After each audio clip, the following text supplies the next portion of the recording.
Recording live from Glory Hole Studios in Chicago and beyond. This is Cognitive Dissonance.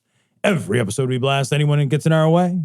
We bring critical thinking, skepticism, and irreverence to any topic that makes the news, makes it big, or makes us mad. It's skeptical, it's political, and there is no welcome mat. Today is whatever day you're listening to this at. I don't know. Next to it, so it's a week. I can't keep track of this shit. See, the problem is it jumps a month. It jumps a month, and if it jumps a month, it'll be. I think it should be. I have to get out a calendar. It's releasing, I think, on the 2nd of pardon me, not the 2nd, the 5th of October. We need to get a calendar. Today is the 5th of October, and a tortoise escaped from Pennsylvania vet clinic. Not once, not twice. 3 times. A 1, a 2, a 3. I love this story. Because it wanted to get to the bottom of how many licks are at the bottom of fucking Tootsie Roll Pop. It's still on the loose. It's like that guy who humped his way up over the fucking gate. That guy who, and he was just gone for like a week. He's just running around. And they got the guy who's like, I want every outhouse, doghouse, cockhouse, ass house. I want them all. They got that guy out there, and he's still running fugitive, running circles around him. And then they finally catch him. This turtle is still at large. Still going. Still going. How do you lose a fucking tortoise? It's going to get to the end before the hair. That's for sure. No matter how you got it. Can you imagine boarding your dog at this vet clinic? And you're like, you can't keep track of a fucking turtle. Wouldn't it be amazing, though? I have a border collie. Wouldn't it be amazing, though, if you come back and they're like, sorry, your dog was riding the turtle and it left. Can you imagine if it was your turtle and they're like, yeah, here's the thing. It's really kind of awkward. He escaped. Your turtle? Very fast. Yeah. I only turned my back for 4 hours and he was gone. Very, very quick. What do you lose a tortoise? It's not that he's quick. He's just crafty. he just jukes real well. You think the turtle's going one way. It's like, whoa, he's going another way. That turtle's just moving. The thing is, they couldn't find him because then he was floating over a river, but he had a scorpion on his back, and it was like a whole thing. And when you find him, you have to jump on him and you shoot his shell. Maybe he was one of those. Maybe he had the wings. Maybe he had the wings. Okay. There you go. So there you go. Now I feel it stupid. all makes sense now. Yeah. Makes sense now. It's all jumping in the air and shit. Now we know how he got over the fence. For the 3rd time. You can't tortoise-proof your fucking vet clinic? What do you have to do to tortoise-proof something? I don't know, man. Close the door slowly? Really slowly. What the fuck? It's a tortoise. And I know people are going to write in and be like, actually, they can be surprisingly. No, they can't. No, man. No. No. Oh, man. It's the Chevy Spark of animals. You know what I mean? It doesn't do anything quickly. The tortoise. The Chevy Spark of animals. They're so mad. There's so many tortoises typing so slowly right now, Tom. You insulted me. We're going to get a fucking email from somebody. Hey, I got a Chevy Spark. Yeah, all right. Drive over here. I'll wait. That's called a spark. It only takes one to blow it up. All right. I'm just reading this whole thing. Well, it's short. First of all, this comes from the Mankini, Japan's national daily since 1922. I don't know. All right, guys. I was going to say it was called the Mankini, but that's fine. Okay. It's from the Mankini. Police warn of 20 naked, garter-wearing men spotted in Fukuoka. I don't know how this is pronounced. I wasn't trying to pronounce it Fukuoka. But now, Fukuoka? But now it's a thing. Anyway. Okay. All right. In Pupukaka suburb or whatever. I don't know how it's Fukuoka.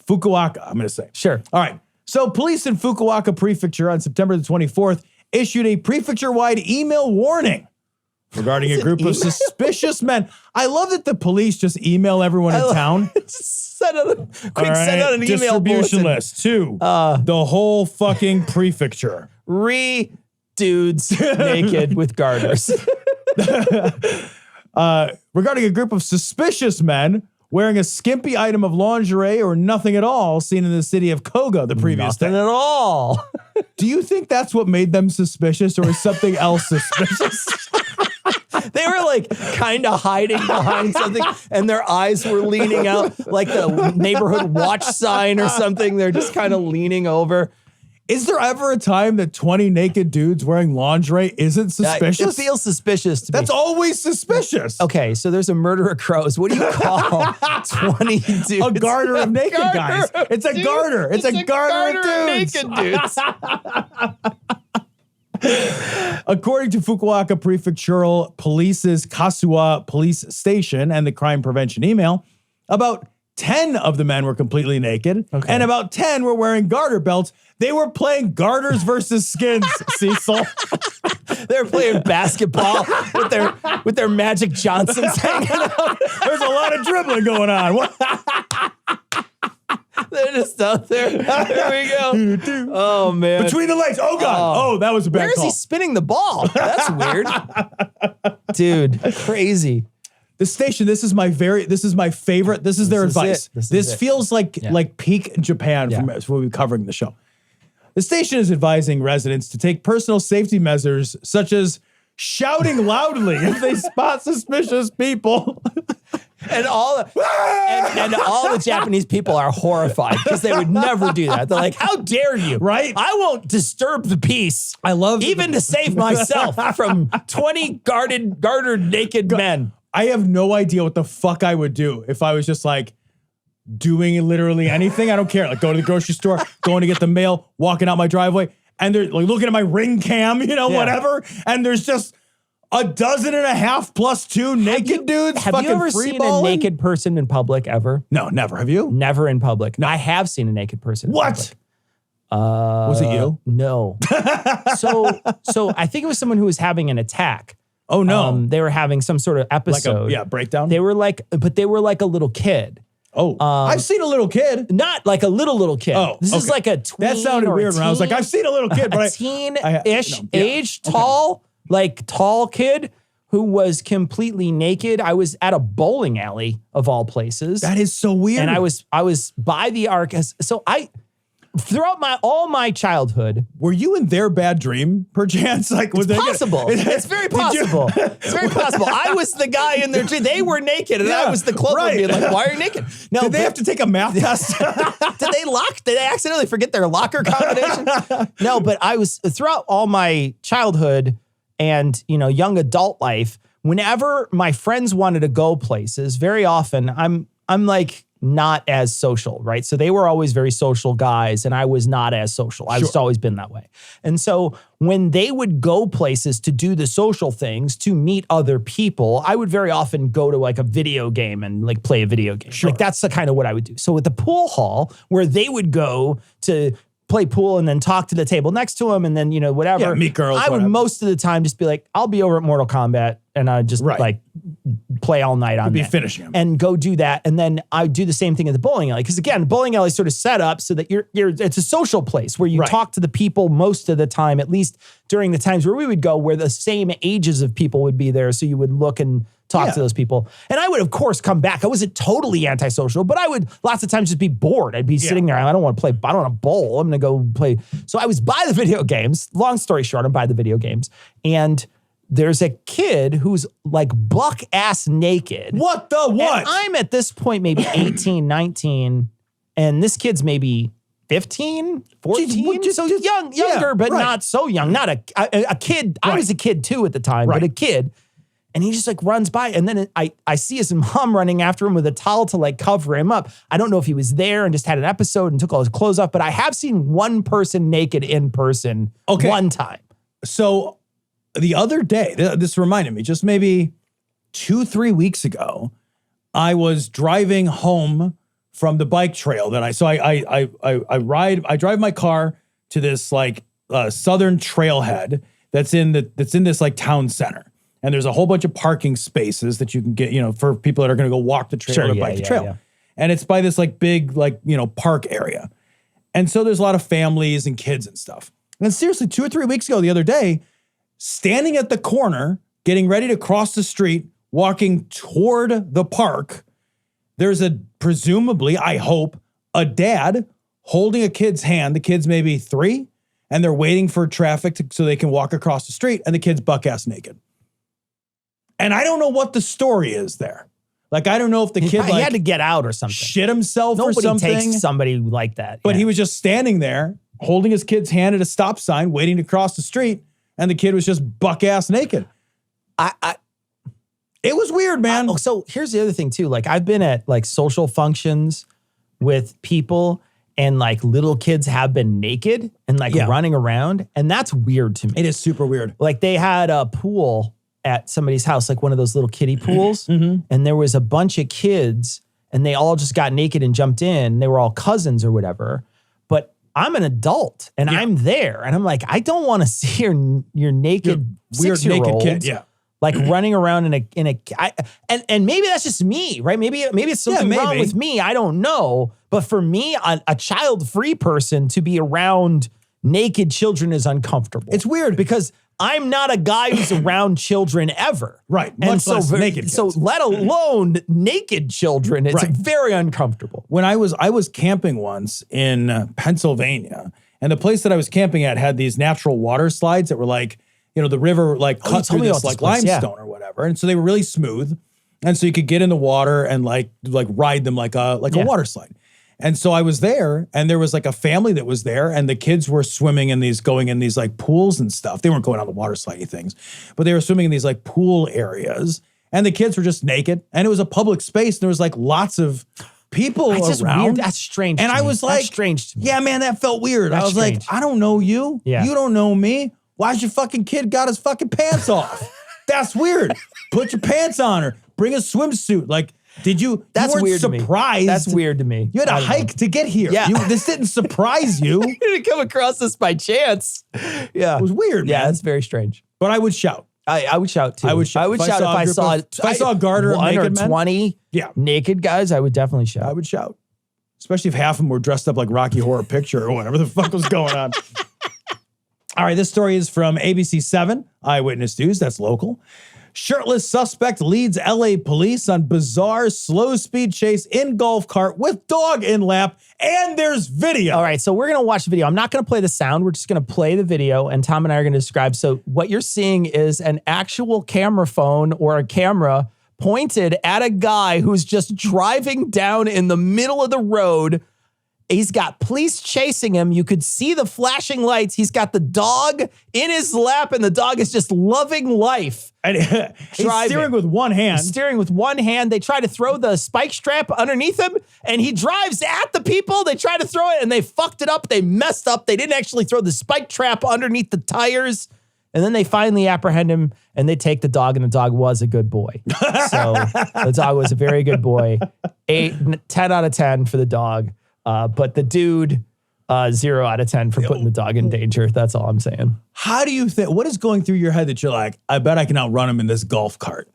It's 19 miles an hour. 19 miles an hour. Now, granted, I can't run 19 miles an hour. No. But I can idle a car at 19 miles an hour. When the police show up in a car, you're pretty much boned. I think, like, I'm happy because here's the thing, man.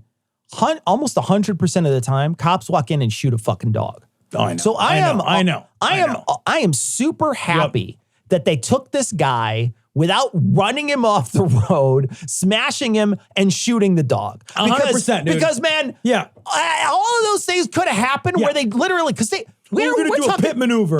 We're talking about that woman, the pregnant woman, going over a bridge, didn't even have time to pull over because there's no shoulder, and she got pitted on a bridge, man. A pregnant, so like, the cops being underzealous for once? Yeah, man. That's a fucking heaven. That's from heaven. That is manna from heaven. You're 100%. Having a silly story where the cops just look like Keystone cops and they didn't like pull their gun out and they didn't shoot like him. try to choke the guy or kill him or tase his balls. And then they didn't like shoot the fucking dog because that happens so much, often, man.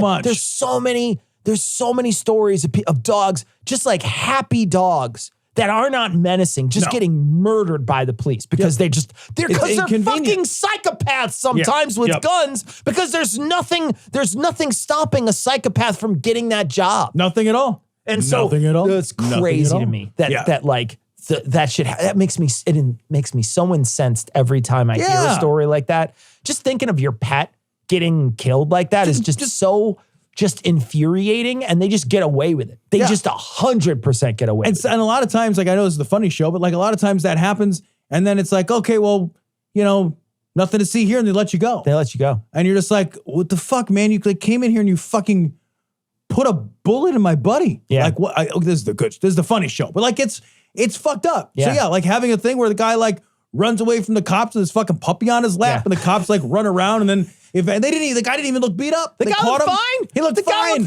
I know he's white, but that's probably because he's white. But still, he looked fine. Yeah. He's also in a golf cart, so they thought he was affluent. Right. So they're like, no, we don't want to fuck this guy up. We'll get sued or whatever. Pension will lose some money. What a weird story that guy has. I know. Okay, so I got a little drunk, I got a little high, I got a little bit of both. Straight out of Grand Theft Auto. It is. Where you just, he's like, you know what, I did hijack this car, but I'm going to switch it real quick in the options to turn it into the golf cart and drive around in it. This story comes from Greek Reporter. Herd of sheep eat 100 kilograms of cannabis in Greece. You know what they did with them? Right afterwards, they shipped them to New York to sell them at that restaurant that Noah goes to. You'd have lamb chops laced with THC or whatever. What happens, Cecil, when your food gets the munchies? They just keep eating and eating and eating. This is an interesting question. I know for cannabis, like just eating like the plant itself is not where the THC is concentrated, right? So it's like in the buds of the plant. So it's the things that are going to be the reproductive portion of the plant is where I think that most of the THC is concentrated. So let's just say that they had a whole bushel of just buds and they ate them. Would that lace the meat with THC? I don't know. Would you, if you ate it? Like, let's just say, would it be let's just say it's apocalypse and you had to eat Noah. Would he get you high is what I'm asking. If you crush Noah up and you smoked him. You could snort Noah. Are you kidding me? Noah? Would you get high if you crushed Noah up and then snorted him? That's my question. I don't know. I'm leaning towards I don't know. Could you have mutton edibles? First off, I want mutton flavored edibles. And then you mix them with like a mint one. Yeah. So you take like a mutton one and then you take a mint one. And it's like when you eat like 2 jelly beans and they make a flavor or whatever. Right. Yeah. I got strawberry lemonade. Right. And then you take mutton and yogurt and bread and you have like a gyro. I've got this whole savory situation covered. Oh man, it's so good.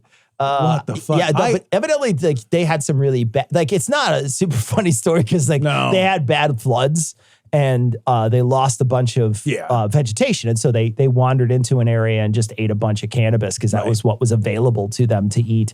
But yeah, and they said that they got high off it though. Oh yeah. They did say that they got high off of it. Yeah. So I mean, everybody's had that shithead friend who has like ripped a bong and like blown it at their cat or dog. Okay. And gotten their dog high. So I know like a lot of other animals have cannabinoid receptors in their brains and can get high. Yeah. So that's not surprising. It's just, dude, that's a lot of fucking weed, man. That's a lot of weed. That's 224 pounds of weed. I wonder if they were afraid to call the delivery man. Hard relate. Hard relate. Because it felt like you ate about 200 pounds of it when you were afraid to call the delivery man. Oh yeah, man. I had 30 milligrams. 30 milligrams of THC in gummies spaced with like an hour. Yeah. And I never want that experience again. Yeah. Like never. The next time I have that experience will be I had to. Sarah is notoriously bad at edibles too. She does when she does edibles. She's done it a couple times. She always does what you do, which is you take an edible, then you don't feel anything, and so you take another, and then you don't feel anything, and you take a third one, and the first one starts to kick in. Right, and then then you're like, okay, and then there's like a where you're like, well, this is all right, and then you're like, but this isn't, and it starts getting to be not. And I had to like basically carry Sarah inside from a party one time because there were brownies, I think, that she brought with. I've had some of that, and it was just really too intense. Much. Yeah, really too intense. Much. And so that's happened a couple times where it's, just it's just hard to regulate. It's just hard. What you gotta do is you just gotta be like, I'm doing this. If it doesn't work, it doesn't work. Yeah. That's it. That's exactly it. This is it. This is what I'm doing, period. That's it. Yep. And you gotta be able to stick to it. Yeah. The problem it's funny because I didn't know anything about, I'm not a pot guy at all. And like my buddy Matt was hanging out with us once. And so it was like my buddy Matt and my buddy TJ and myself. And I don't remember who had it or how we got it, but he had like this chocolate bar. So think of like a Hershey's chocolate bar segmented into those pieces. Yeah. And every piece was like a dose. And Matt ate the whole chocolate bar. What? Because he didn't know. We didn't know. We didn't know anything about this. Like, because it was before like it was legal here, before there's dispensaries. What happened to him? He was insanely fucked up. Like he was, and we like to the point where like he wasn't having fun and we didn't think it was funny either. He was just miserable and we could tell he was miserable. And like I didn't carry him, but like I guided him. He was staying in my house. I guided him up the stairs. He couldn't figure out how to work the doorknob. I mean, legitimately. Like I had to like pour this grown ass man into bed and make sure he was all right. Like that dude was like beside himself. How long did it take to wear off? I don't know. He had to go home on a flight the next day and he was fucked up in the airport. Like he was better, but the next day he was still texting me. He's like, dude, I am still fucked up on this flight. So like, yeah, he got like unpleasant. That stuff can get like real unpleasant, real fast. He ate the whole candy bar. And we thought we were like, oh, let's How wait many and see what doses happens. was it? Like 20? I think it was like, I don't know. I don't even know. I don't remember. It was So more a than 12. regular Hershey's nowadays, they're split up into 16 segments. So it could have Jesus been Christ. So 16 maybe doses. he took, I don't know. Like, Wow. maybe he took 16 doses. I know he ate the whole candy bar. Jesus. So like, and I didn't know. I was looking at the wrapper. I'm like, you're supposed to have like a bite. But that I think is the problem with like fat guys and edibles. I don't want one gummy bear. Nobody eats one gummy bear. What am I gonna do with one That's gummy the thing, bear? though, is you've got to pay somebody to put it in your gummy bears, and then just walk away. Be like, put one dose in my gummy bear, Right. And then so you're just eating gummy bears, and then you just come across one. You And eat one it, of them like, was the pot gummy there bear. we go. You're like, okay, yeah. I ate all the gummy bears. That was destined to happen. When you make it, can you imagine if there was pot ice cream? I'd be like, great, I had a pint of pot. Ice cream only comes in pint-sized servings. Yeah, I know. I would be dead. I would be dead. It would somehow kill me. I'd be the only person that died of fucking THC That would be overdose. covered in half gallons of pot. Can you die of chubby hubby? All right, If you get trapped underneath them. This story comes from KTV 13 News. Ohio man charged for reporting fake bear attack to get out of Kanawha County woods.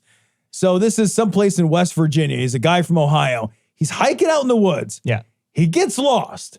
He calls first responders. And for some reason, it did not occur to him to be in enough danger of just being lost in the woods and asking for help. Instead, he makes up this like story of like bears circling him like sharks. All right. Here's what this is, Tom. Yeah. This is toxic masculinity. That's what shit, it is. Is it really? That's what it is, He man. didn't want to like ask Come for on. directions? They didn't want to ask for help. Somebody didn't want to ask for help without it being dire. They felt like they would they would be ridiculed or whatever, and so that they decided to be like, but there's a bear here. You've got to ask for help before the Blair Witch shows up. You start seeing, otherwise you're going to see like you stand in the corner, sticks and shit. Yeah. Yeah, and then I don't know what happens. It's just like the camera goes and then black. I get a little queasy. Yeah, like right. I ate too many edibles. If night goes down and you're stuck in the woods, yeah, right. There's sticks, stones stacked on each other and sticks in the shape of like, crosses or fucking whatever. And then everything goes tits up. And then a bunch of little kids touch the outside of your tent. Right. Freaks you out. And you're just like, your boogers are all running in the flashlights. I don't want that. That's not the world I'm looking to live in. Fuck that. Dude, if I got lost in the woods, I'd be like, I'm fucking lost in the woods. Come find me. I wouldn't hesitate, man. I wouldn't. My masculinity would not be threatened by that at all. I don't know that I've ever been lost, where I've been nervous about where I was. Like I didn't know where because that's got to be genuinely terrifying. I went off trail and Starved Rock and got lost for a couple of hours. Did you really? Yeah. But like, it's still Starved Rock. Yeah. Like it's hard. It was hard for me. Starved Rock is just like a state park in Illinois. Yeah, and it's a big state park, but there's a lot of very, very wide and publicly used trails. Right. And like there are also roads that go through it. So at some point it's just like, I'm just going to walk and I'll find a road. Yeah. And I did. I walked, I found a road and I was like, all right, well now I don't know where I'm at, but I'm at a road. Yeah. So then I walked until I got to an intersection and I was like, okay, well, you know, now I'm somewhere. Yeah. You know, so I don't know. I would be scared if I was lost. I've never been in the only place I was ever at that was like away from everything, out in the middle of nowhere, was when I went on a camping trip with my brothers to the boundary waters between United States and Canada. And you take a canoe on your back and you just go into the boundary waters, right? Well, they give you a map. Right. And you just know where you're at. And like everybody that I was with knew how to read that map. We understood how the map worked and we knew where we were. We would look at the map and be like, okay, well, we came through here. We know where we're at. And we were always constantly paying attention to that map. Right. So someone always had that map out. Okay, now we're here. We're at this place. Now we go to this next place. And as we go, they look and they say, okay, well, that's that lake. That's this. There's always kind of a navigator. There's always somebody there who's paying attention to where we were the whole time. I never once felt in danger up there of getting lost. That never occurred to me. It never once occurred to me. Yeah. And you're in the middle of nowhere with nothing but a compass. Right. And a paper map. And this is years before there was GPS. Right. Yeah. And there's not even like motors allowed up there. Years before there was GPS. So you didn't even have like, you know, where people would say, oh, why not just open Google Maps? That shit didn't exist. Like there was no smartphones. This was in the early 90s. So there's no smartphones, there's no nothing. Right. And you just are a paper map. And I didn't feel in danger there. It's just that these people who just like want, I just don't understand the unpreparedness of it all just makes me fucking angry about it. I'm just like, how did you get in the woods in the first place? I'm mad at you because of that. You know, thank you. Because here's the thing, like you and I are very different people. You have an unerring sense of natural direction. You do. I can't imagine you being lost. I think I could blindfold you, put your head on a fucking baseball bat, I have a good sense, spin you around, of direction. Dump you in Siberia, and you'd be like, I can get us home. I'm okay at it. I have no sense of direction. I don't know where I'm at right now. I have no idea. Most of the time, I have no sense. It's a little better as I've gotten older, but I don't have a very good natural sense of direction. I've got north, south, east, and west down now, but I didn't until like my 30s. Sure. You know, like, and if you put me in the woods, I know I could get very easily lost. So you got to know that about yourself. You just got to know it. And you got to be like, all right, if I was going to go in the woods, especially if I was going to go in the woods alone and do some camping alone, I'd be like, all right, I'm willing to do that. Yeah. But I'd have a sat phone. I'd have a GPS that was different than my phone's GPS in case. Yeah. I would have redundant systems of navigation for sure. I would be a fucking crazy person. I would carry an extra like 6 pounds of things because You'd have like a whole Sherpa on your back. I would, but genuinely, I would. When I go cycling on a path, when I go cycling, I have GPS. I have a purpose-made cycling GPS computer, and I have the GPS on my phone, both working at the same time. Because like there's a few places and I'm like, I'm not going to get lost. Like I know what's going to happen tonight. It's not Tom gets lost. Yep. That's not. Yep. You put me in the woods. Yeah. I'm bristling with GPS. I'm all GPS. I'm wearing a suit made. You have all those little fold out antennas that are just popping out of you. Yeah. I got cancer of everything. All of them. You are 5G. Who goes in the woods and has to make up a bear circled me like a shark story? Reuters. Kosovo's so awash with fake euro coins, they're accepted as payment now.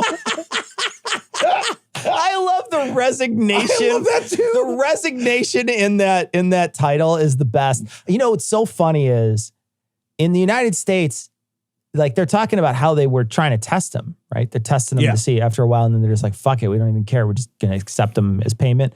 I will say this.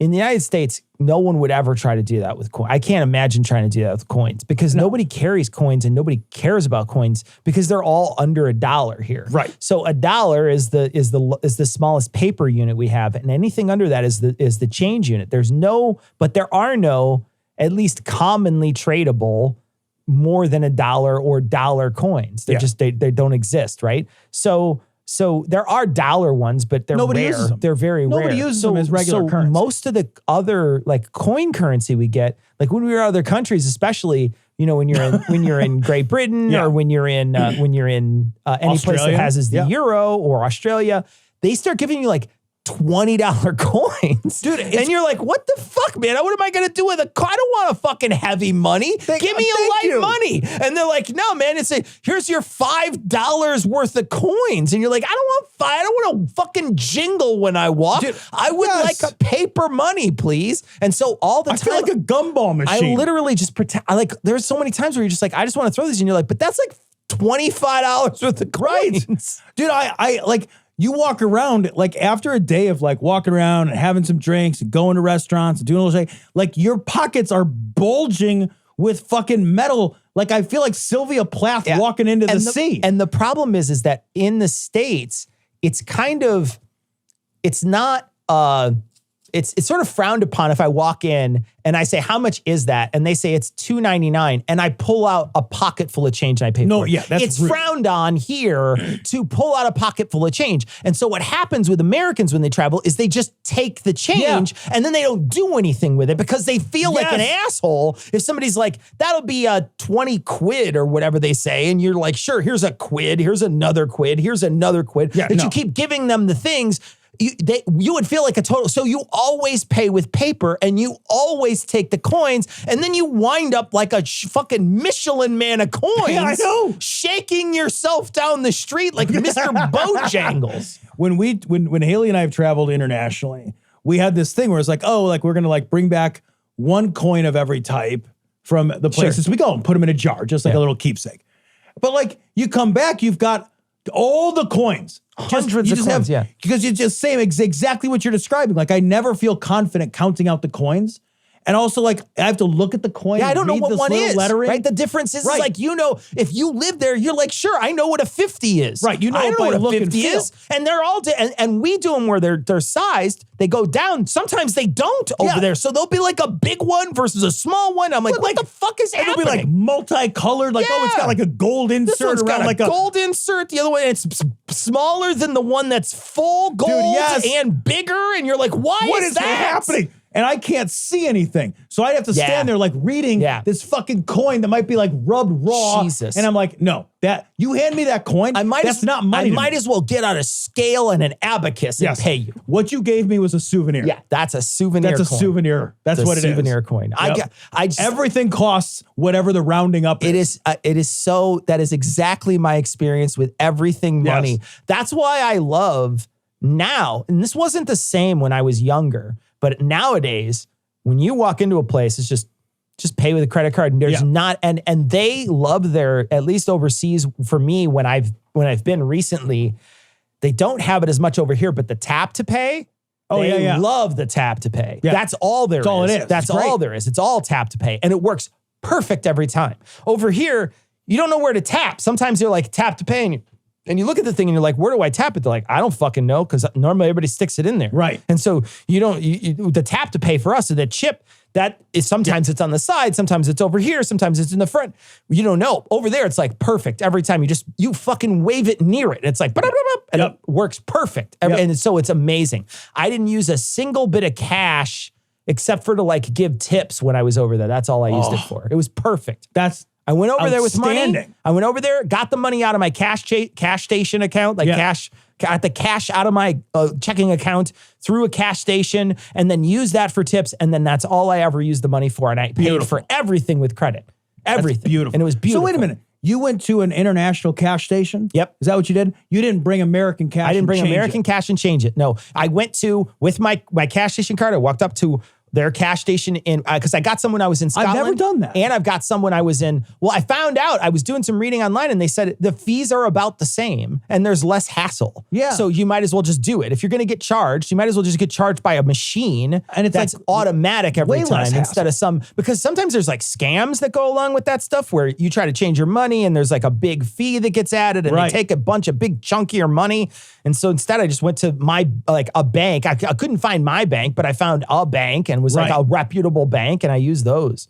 I was just like, yeah, just use those. God damn it. Yeah, and I just did that this time. I'm going to do that next time. It worked out great. I got as much money as I wanted. The fees were minimal, and I was perfect. And so I was able to just pay the tips, because it's all, whenever you go on like tours and stuff, it's all tips that you need. You know, you got that tip money. Right. And you know, you don't want to. You got to bring just the tip. You got to give them just the tip. So. This is from The Guardian. Michigan woman pulled from outhouse toilet after climbing in for Apple Watch. Okay, so there's a picture, but it's not a picture of her in the toilet. It's just a picture of someone looking at an outhouse. This is one of those, you go to the park and there's a big hole in the ground that they built a shed around. Yep. That people shit in. That you know is full of bugs. Yeah. There are flies and bees. Oh. You know there are. Oh. You know that's a desperation shitter. There's nothing I own. My wife could be in one of those and I'd be like, well, that's gone. That's what I wanted to talk to you about. I was like, no, that's gone. I was going to ask you that question. That's it, is there forever. anything? There's nothing I own. No. I don't know my wife, so I just I want to say that out loud. No, but like there's nothing I own. Like my house could fall into a sinkhole into one of these, and I would just say, okay, I'm moving. That's gone now. I'm moving. Yeah. I don't have that anymore. If it was possible to drop your 401k, I'd be like, guess I don't retire. I'm working until I die, I guess. Yeah. Be like, I don't know. The American way. That's it. I don't know what to say. Look, I have an Apple Watch and I love my Apple Watch. It's great. And and there have been most of my life that I've been broke. Yeah. And if I lost something like an Apple Watch, I'd be like, I just don't get to have that anymore. And if I dropped it in an outhouse shitter, I'd be like, well, I don't even want it anymore. I would 100% hook up to it and make it do farting sounds while it was under there. I would like call it on the microphone and be like, hey, get me out of here. I'm going, get me out of here. I'd be like, hey, how you doing? If you fished it out. Yeah, what are you going to do with it? You now have your watch has hepatitis C. For real. Yeah, like I don't want that. If there was an Apple, here's another way to think about it. If there was an Apple Watch on the ground and 40 people shit on it, and then you put a sign on it and said, free Apple Watch. I've seen this video before. Would you go get that Apple Watch? I've been in some dark places on the internet and I've seen this video before. So yeah, no, man, I wouldn't. You wouldn't take it for free, right? You wouldn't take it for free. Right. Understandably, you want to try to do, like, I don't know what you do. Like, how do you sanitize that watch so it goes back on your There's hand? never going to be a time I wouldn't look at that watch and be like, "Mwah, mwah." You know what I mean? I'd be like, oh. Constantly like catching it. I mean, it raises it in your throat every time. You're just like, If my wedding ring fell into shit like that, if my wedding ring, I know you don't wear a ring. I wear my ring. My ring is important to me. If my wedding ring fell in the outhouse shitter, I'd be like, I guess I have to lie about getting a new ring, you know? Like I would get a ring and some sandpaper and scratch it up a little bit, you know? I was fighting a bear in the woods. I got lost. I was fighting a bear. There's no way. Yeah. There's nothing. Because again, if there was a fucking wedding ring and then like somebody put it in a 5-gallon Home Depot bucket and like 40 people shit on it. That's my fetish now. And then somebody stuck a sign, it's like angled and like hanging out of the poo bucket that says, this ring is the shit. I wouldn't be like, I'll go bobbing for that ring. That's a great ring.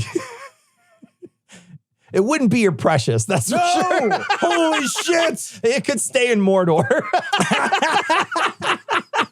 This lady fell in. Yeah, man. She fell in. Yeah, man, you're digging. What fresh hell? Here's the thing, though. Like, I feel at that point, you just stay in there. Here's the thing. You're like, you know what? This is my life now. I'm just going to be down here with my Apple Watch. Every time somebody comes here, I'm going to be like, hey! Here's the thing. You know how, like, if that Apple Watch, there's no way you could sanitize it where you'd ever want to wear it again. If I fell in a public outhouse, there's no way my wife would ever look at me and be like, I'll kiss him. What would you? There's no way. She would throw me away. She'd be like, you're gross now. You're contaminated. What could you do to yourself? To look at yourself and be like, I'm not contaminated. Dude, would you come out all blue? Like, it'd be like a poo it's Smurf? It's a totally different blue man. It's 100% different. Yeah. I'm Poopy Smurf. Oh, God. That's so gnarly. It's Gagamel. All right, we got to show a picture of this, Tom. Yeah, this is from... First, let's show the picture. So this is sonagi.co.uk. Yeah, so here's the byline. Glowing skin, new face. The passport hurdle in Korea's beauty tourism. This is a very strange story, Tom. Did you want to read it or? Yeah, I'll just read the top portion. Okay. South Korea's plastic surgeons are renowned for their expertise, drawing visitors from neighboring countries like China and Japan. However, this expertise has led to an unexpected dilemma for some of these international visitors. When these individuals are ready to return home after their procedures, they sometimes find that they no longer resemble their passport photos. I think this is an advertisement. So here's what I think. I think this is an advertisement because if you read the last paragraph. Yeah, yep. Read the last paragraph. Korean skincare has long been the gold standard in the beauty world with its 10-step routines, innovative products, and emphasis on hydration and prevention. I think it's a. This feels very much like the results will be so amazing. So amazing that they created a press release to send out that said, by the way, there's a beauty tourism. I don't believe this at all. At 100% looks like a Snapchat filter over like actually somebody getting work done. Yeah, man. Look, she does not look like somebody who had plastic surgery. She looks like somebody who doesn't have any scars or discoloration or bruising. Plastic surgery, it's not like you get plastic surgery and then you wake up and you're healed from major surgery. Yeah, no, you just don't snap your fingers and you're fine. Right. Yeah. Like if you have plastic surgery at such a level that the fucking AI is like, I don't know, man.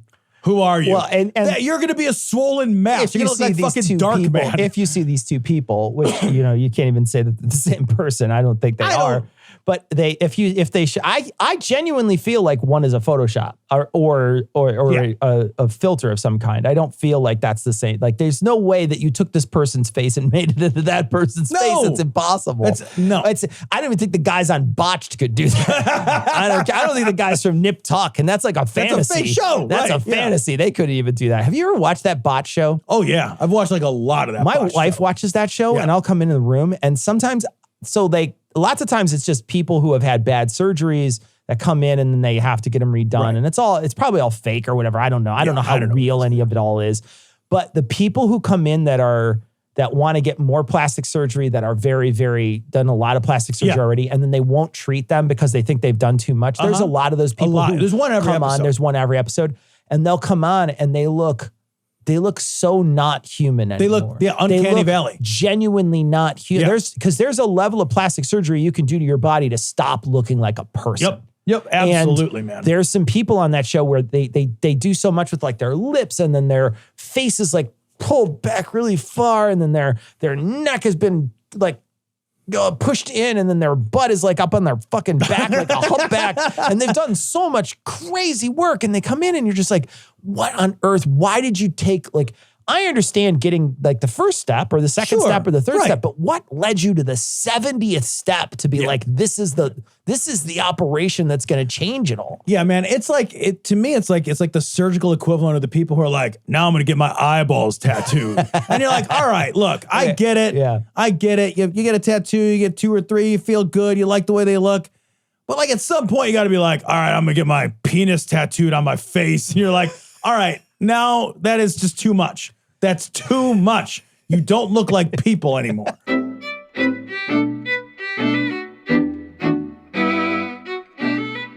All right, that's going to wrap it up for this week. The funny show for this week. We'll be back on Monday with a regular show, and this upcoming Thursday, remember, we're going to be doing a long form, and if you're a $2 patron, Tom's going to read that long form article to you. So patrons, pay attention. You should have that in your inbox probably over the weekend sometime. All right. That's going to wrap it up for this week. We're going to leave it like we always do with the Skeptic's Creed. Credulity is not a virtue. It's fortune cookie cutter, mommy issue, hypno-Babylon bullshit. Couched in scientician, double bubble, toil and trouble, pseudo quasi-alternative, acupunctuating, pressurized, stereogram, pyramidal, free energy healing, watered downward spiral, brain deadpan sales pitch, late night info docutainment. Leo Pisces, cancer cures, detox, reflex, foot massage, death and towers, tarot cards, psychic healing, crystal balls, Bigfoot, Yeti, aliens, churches, mosques and synagogues, temples, dragons, giant worms, Atlantis, dolphins, truthers, birthers, witches, wizards, vaccine nuts, shaman healers, evangelists, conspiracy, doublespeak, stigmata, nonsense. Expose your sides. Thrust your hands, bloody, evidential, conclusive. Doubt even this.